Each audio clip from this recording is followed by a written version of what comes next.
नमस्कार। आइए आज जानते हैं अक्षय तृतीया से जुड़ी पौराणिक कहानियों के बारे में। अक्षय तृतीया क्यों मनाई जाती है और क्या है इससे जुड़ी पौराणिक कहानियाँ? कहते हैं इस दिन भगवान परशुराम का जन्म हुआ था और भगवान शिव ने कुबेर देवता को धनपति होने का आशीर्वाद दिया था। इसी दिन धरती के गर्भ से खरा सोना निकला था। तो आइए एक एक करके हम सभी कहानियों को सुनते हैं। भगवान शिव ने कुबेर को दिया था धनपति होने का आशीर्वाद। कुबेर को धन का देवता माना जाता है। पौराणिक कहानियों में इस बात का उल्लेख भी मिलता है कि सोने की लंका कुबेर की हुआ करती थी, लेकिन कुबेर के भाई रावण ने बलपूर्वक कुबेर से सोने की लंका छीन ली। कुबेर भी भगवान शिव के भक्त माने जाते हैं। जब कुबेर ने अपने मन की व्यथा भगवान शिव से कही तो भगवान शिव ने कहा कि जिस तरह समुद्र से एक बूंद जल लेने से समुद्र कभी खाली नहीं हो सकता, उसी तरह कुबेर से लंका छीन लेने से रावण धन का देवता नहीं बन सकता। भगवान शिव ने कुबेर को धनपति होने का आशीर्वाद दिया था। साथ ही उन्हें अलकापुरी का राज्य दिया गया और स्वर्ग के वित्त को संभालने की जिम्मेदारियां दी गई थी। उस दिन को अक्षय तृतीया का शुभ दिन माना गया। माना जाता है कि अक्षय तृतीया पर कुबेर की पूजा करने से अक्षय लक्ष्मी की प्राप्ति होती है।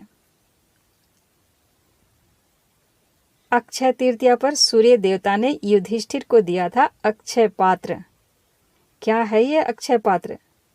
अक्षय का अर्थ होता है अविनाशी, यानी जिसे कभी खत्म नहीं किया जा सकता।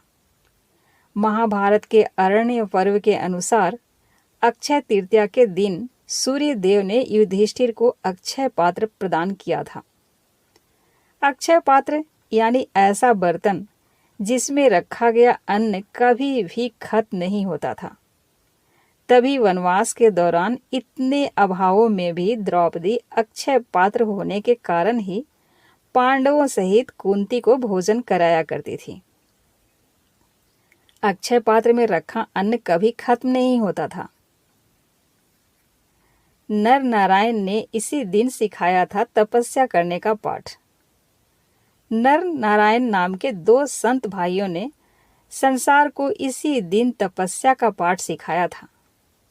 नर और नारायण ने संसार में उपस्थित शारीरिक और मानसिक दुखों को देखा। वो इन सभी चीजों से पार लगना चाहते थे, इसलिए भौतिक प्रलोभनों को छोड़कर हिमालय पर तपस्या करने के लिए निकल गए। नर और नारायण उत्तराखंड में पवित्र स्थली बद्री वन और केदार वन में तपस्या करने चले गए। उसी बद्री वन में आज बद्री का आश्रम बना है, जिसे बद्रीनाथ भी कहा जाता है। जब वे तपस्या कर रहे थे तो हिमालय से एक बर्फ का टुकड़ा टूटकर दोनों भाइयों के ऊपर गिरने लगा। यह देखकर धरती का विचरण कर रही देवी लक्ष्मी ने दोनों भाइयों को बचाने के लिए बेर के पेड़ का रूप लिया। अक्षय तृतीया पर पृथ्वी के गर्भ से मिला था खरा सोना। पौराणिक कहानियों में इस बात का उल्लेख मिलता है कि जिस दिन पृथ्वी के गर्भ से सोना निकला था, उस दिन को अक्षय तृतीया माना गया, क्योंकि सोना अक्षय माना जाता है, जिसे कभी कोई नष्ट नहीं कर सकता। वहीं सोने का महत्व कभी भी कम नहीं होता। हजारों साल पहले भी सोना मूल्यवान वस्तु थी और आज भी सोना मूल्यवान है। सोने खरीदना भाग्य का प्रतीक माना जाता है। अक्षय तृतीया पर हुआ था भगवान परशुराम का जन्म।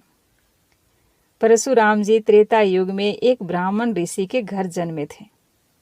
महाभारत और विष्णु पुराण के अनुसार परशुराम जी का मूल नाम राम था, किंतु जब भगवान शिव ने उन्हें अपना परशु नामक अस्त्र प्रदान किया, तभी से उनका नाम परशुराम पड़ गया।